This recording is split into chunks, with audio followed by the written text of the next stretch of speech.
예, 문재인 의원의 대선 불공정 발언을 두고 여야의 대립이 가열되고 있습니다. 여당은 대선 불복이라며 야당을 비난하고 있고 또 반면에 야당은 헌법 불복이라면서 여당에 대한 공세를 강화하고 있습니다.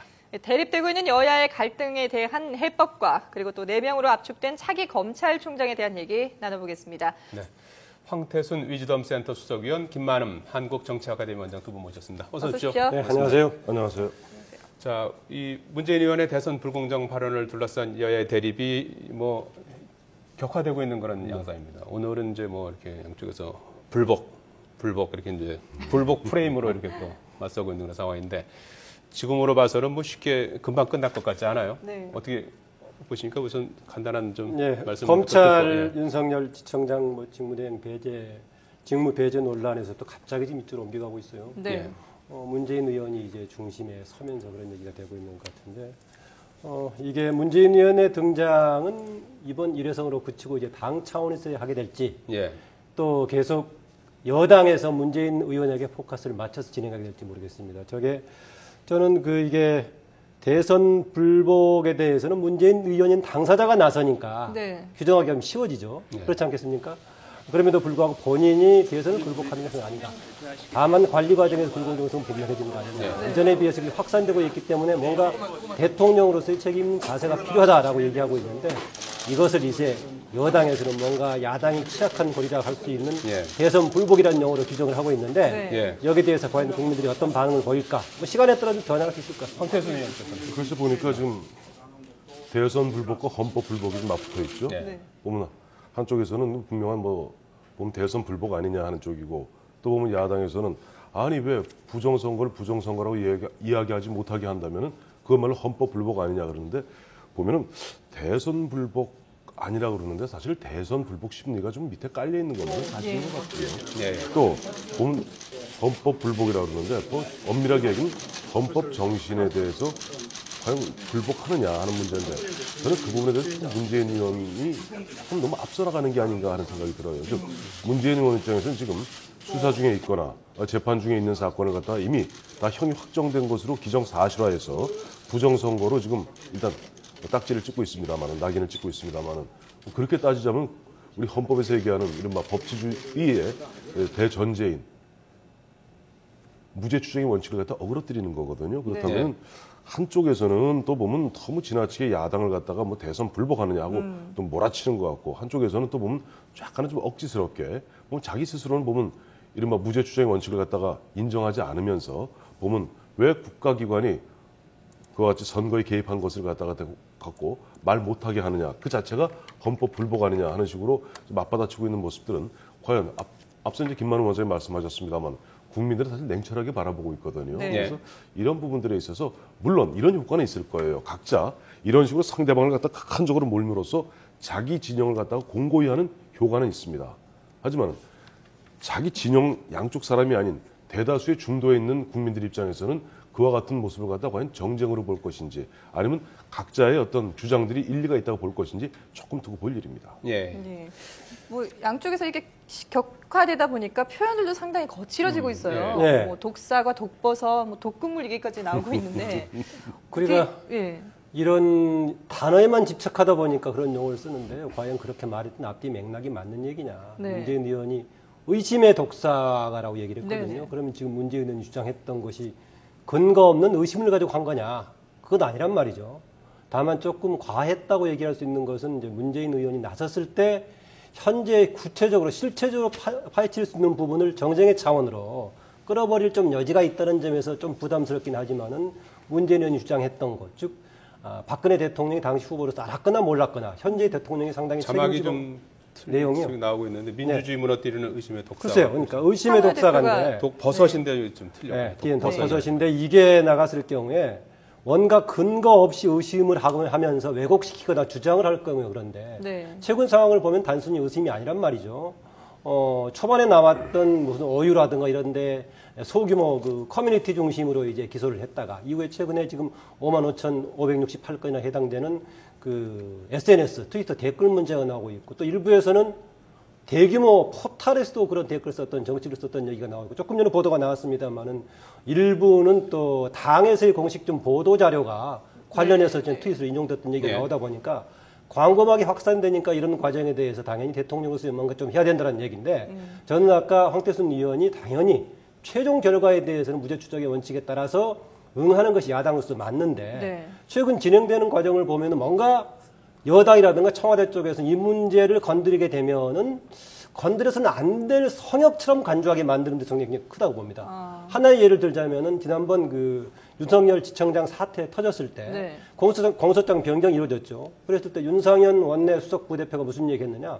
공소장 변경은 예비 절차상의 문제 때문에 이건 취소가 될 것이다 라는 얘기했는데 제가 상식적으로 보자면 이게 민간 개인 간의 이권 다툼을 가지고 법적으로 다툰다면은 법망을 피해서 가급적이면 손해를 안 보려고 하겠지만 국가기관의 문제를 지금 진단하고 개혁을 추진한다는 입장에서는 오히려 여당이 나서가지고 이런 이 개연성이 있으면 당연히 법원에 올려가지고 심판을 받도록 하고 청산에 맞는 것인데 이것을 다루지 않게끔 계속 빼려고 하다 보니까 뭔가 문제가 큰데 이것을 숨기려고 하는 그런 점에서는 오히려 그런 태도가 박근혜 정부나 집권 여당에게 도움이 안 되는 지금 자세를 보이고 있다. 뭔가 의심이 있기 때문에 가급적이면 뒤로 빼고 못 다루게 하려고 하는 그런 자세를 보이고 있단 말이죠. 그런 차원에서는 내에서도 그런 지적들이 나왔었죠. 그런 차원에서는 지금 당연히 무죄 추정의 원칙이 적용되지만은 국가 운영의 최고 권력자인 대통령 중심으로 해서 혹시 그런 분위기를 만들고 있는 게 아닌가. 뭐 침묵의 일정도 그런 것이었어요. 그런 점에 대해서는 조금 집권 여당과 정부 차원에서 좀 생각을 달려볼 부분이 아닌가 그렇습니다. 저는 그래서 그런 차원에서 이번 사태를 보면서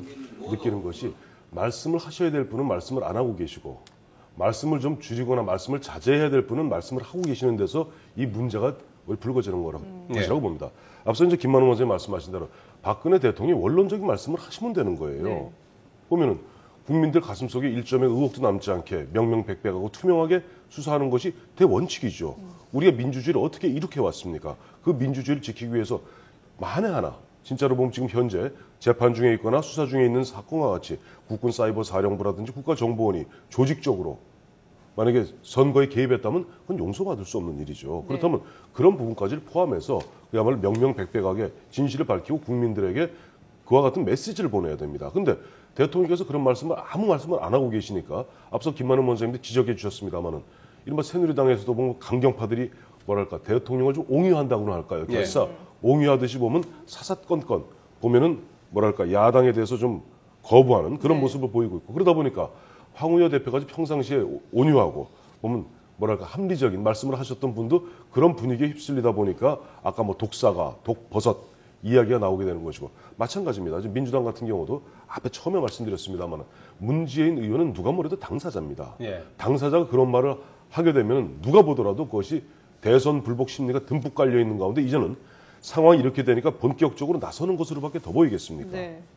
그렇다면 결국 보면 정쟁만 계속 더 심화시킬 뿐이거든요. 그러니까 문재인 의원은 오히려 그런 마음이 있다 하더라도 당 지도부가 있고 당 원내 지도부가 있습니다. 그렇다면 그런 부분들을 갖다 당에서 자연스럽게 이야기가 나가면서 플레이를 하게 만들어야죠. 지금 보더라도 이번 국정감사를 통해서 김한길 대표, 전병헌 원내대표 팀 플레이 아주 좋았어요. 그래서 딱 10월 14일 열리자마자 김광진 의원이 사이버사령부 문제 얘기하면서 전체적 분위기를 쫙 몰고 가고 있지 않습니까? 그런데 보면 갑자기 나타나면서 문재인 의원이 이 이야기를 하시는 바람에 어떻게 보면 민주당의 지금까지 흐름에 있어서 순수성이라는 게 오히려 오해 내지는 의심받고 있을 정도니까 결론적으로 대통령은 말씀을 하셔야 되고 이제 문재인 의원은 가급적 말씀을 줄이는 가운데 굳이 하고 싶은 이야기가 있다면 당 지도부에 김한길 대표도 계시고 그다음에 전명훈 원내대표도 계시지 않습니까? 팀 플레이를 해야 됩니다. 그 맞습니다. 마침 아까 지적을 했지만은 당사자였던 문재인이 등장하니까 박근혜 문재인 나오고 보니까 지난 대선 문제가 다시 나오는 것처럼 좀 되어 있고요. 그 아마 문재인 의원이 발언된 배경에는 한두 가지가 같이 있습니다. 하나는 당 내부에서도 서른 의원들 몇 사람 등이 이게 너무 그에 따른 대선 불복 논란에 따른 역풍을 우려해 조심하다 보니까 문제에 대한 적극적인 대처가 부족하다. 그래서 과감하게 하자. 이것을 넘어서더라도 이런 주장이 나오고 있는 한편도 배경이 있었고요. 또 문재인 의원을 지지하는 인터넷 언론 쪽에서는 아주 강하게 지금 문제를 제기하고 있습니다. 네. 아다시피 대개 인터넷 언론의 특성이 일반적인 여론보다는 좀 강경파가 주도하는 분위기가 있기 때문에 네. 그런 차원에서는 문재인 당신 뭐 하고 있냐 이런 의견도 있을 것입니다. 그러나 저는 이제 그 내용 주장은 합당하다고 하더라도 만약에 앞으로도 계속해서 야권 민주당의 중심에서 문재인 의원이 서는 것은 좀 바람직하지 않다. 그래서 이번 문제 제기까지는 그 정도로 하고 예. 나머지는 당 차원에서 지도부 차원에서 정리한 자료. 대선 불복도 아니고 그렇다고 선거를 다시 치를 수 있는 것도 아니고 다만 이게 과거의 문제가 아니고 현재 국가기관들의 문제이기 때문에 알겠습니다. 국가기관을 총책임지는 박근혜 대통령이 나서는 게 필요하다. 네. 이런 지적은 온당하지 않느냐 그런 생각입니다. 자, 이 뭐 갈등이 이렇게 격화된다고 그러면 이제 앞으로 이제 정기 국회라든지 남은 국감에는 영향이 있을 수밖에 없는데 네.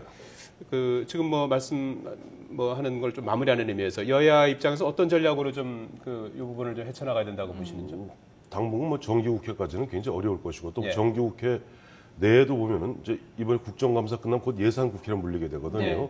예산 심의도 보면 그리 쉽게 풀릴 것 같지는 않습니다. 그러니까 여당이나 야당이나 어떻게 보면 자기의 보면 정당성과 정통성을 걸고 네. 싸우는 큰 싸움이 돼버렸어요. 처음보다 훨씬 싸움이 커졌고 때문에 여야 공이 다 물러서기 쉽지 않은 이런 네. 상황에서 정기국회는 굉장히 파행을 거듭할 수밖에 없는 상황이다. 마침 내년 6월 4일 지방선거 있지 않습니까? 그럼 네. 지방선거 때까지 여당은 여당대로 사실 한 카드를 쥐고 있습니다.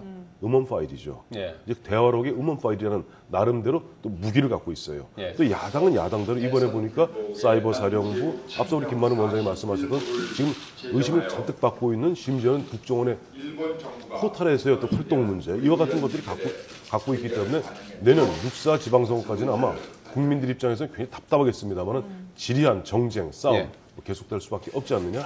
전망을 정기 해주셨어요? 국회는 그런 별타로 진행될 겁니다. 네. 이번에 여야 대립의 특징 중에 하나가 한쪽을 포기하지 않고 있단 말이죠. 네. 그래서 국회는 저대로 돌아갈 겁니다. 더구나 국정감사는 야당이 주요 주도권을 잡고 행사하는 국회 일정이기 때문에 그대로 진행되는 걸로 봐지고요. 예. 다만 이제 검찰총장을 비롯한 또 이후에 감사원장 등 인사청문회 과정 속에서 현안을 둘러싼 뜨거운 쟁점이 아마 부각이 될 가능성이 커 보인다. 저는. 예. 검찰총장 그과 관련해서 좀 여쭤봐야 될 것 같은데 시간이 지금 뭐 거의 다 되고 있어서요. 지금 어제 검찰총장 추천위원회가 이제 4명으로 이제 압축을 4분으로 해서 압축을 했죠. 이제 법무부 장관한테 넘겼는데 뭐 빠르면 뭐 오늘 중에도 뭐 한 명을 이제 네. 해서 대통령에게 임명 제청할 것이다 이제 이런 보도 나오고 있는데 차기 검찰총장이 갖춰야 될 이번에 그러니까 인선 4명 중에 또 한 명을 고르는 데서 가장 중요한 그 포인트는 뭐라고 보시는지 좀 말씀을 들었으면 좋겠는데요. 그리고 명목상으로는 우선 흐트러져 난파선에 가까운 검찰을 추스를 수 있는 그 어떤 뭐랄까 리더십, 설득력입니다. 그러나 내용적으로는 아마 대통령 입장에서는 네. 보다 뭐랄까 최동욱 총장 때 좀 아픔이 있잖아요. 지금 박근혜 정부에서는 좀 더 뭐랄까 로열티라고 하죠. 충성도가 높은 쪽 대화가 통할 수 있는 그런 총장을 고려해야 할 것이고 그렇게 고른다면 또 보면은 야당이라든지 또 인사청문회라든지 또 검찰 조직 내부에서는 그렇다면 너무 검찰총장이 만만해서 흔들리고 휘둘리는 것이 아니냐 하는 반발을 초래할 가능성도 있고 그야말로 참 어려운 선택, 솔로몬의 선택 같은 그런 어떤 총장 인선이 되겠죠. 충성도가 이제 보기에 따라서 야당에서는 오히려 역시 우리나라 검찰의 핵심적인 과정은 권력으로부터의 독립인데 네. 충성이 결국은 권력에 충실한 거 아니냐 이런 문제가 제기될 가능성이 있어서 그 부분을 어떻게 할 것인가. 역시 우리가 지금 박근혜 대통령이 공약을 했고 실천한 것 중에 하나가 중수부 폐지했던 거 아니겠습니까? 폐지의 가장 큰 요인이 검찰총장 직화를 통해서 권력 정치, 정치 검찰이 돼 있다. 이런 문제를 해결하겠다고 했는데 네. 최근의 양상도 그 문제를 극복하지 못했는데 역시 근본적으로는 검찰의 독자적인, 독립적인, 객관적인 유상 정립인데 방금 얘기한 대로 정권으로서는 정권에 또 충실이 가능한 사람 이 두 개의 양면성 어떤 평가를 받을까 이게 바로 이제 이후에 검찰총장 국회 동의 과정 속에서 치열한 공방이 되지 않을까 그렇습니다. 예. 어쨌든 뭐 누군가로 이제 그 압축이 될 텐데 조금 더 구체적으로 뭐 어떤 분들이 좀 유력한 뭐 네 분 중에 되고 있는데 특별한 사람들은 하나에 아마 압축이 되고 있으면은 지금 개별 김진태 전 차장, 수병철 법무연수장이 이제 뭐 두 사람의 경우에는요. 압축됐다는 얘기가 나오고 있어요. 연수원장이나 예. 김진태 전 차장은 이번에 한번 나왔을 때 좀 검토가 되긴 했습니다. 그런데 당장 오늘 보니까 김기춘 실장의 그동안의 활동을 많이 해서 지금 그렇잖아도 김기춘 실장이 등장하면서 특히 국가 지금 뭐 보안, 안보 이런 쪽이 큰 쟁점이 되고 있는데 네. 그 방향으로 몰고 가는데 혹시 검찰이 활용되면 어떨까 걱정하는 그런 분위기가 있는 것 같습니다. 나머지 두 사람에 대해서 아직 구체적인 분석은 나오지 않고 있는데 야당에서는 지금 그걸 걱정하고 있습니다. 이런 이야기들이 있죠. 일단은 공안통은 없다. 다 특수통이고 기획통이고. 네.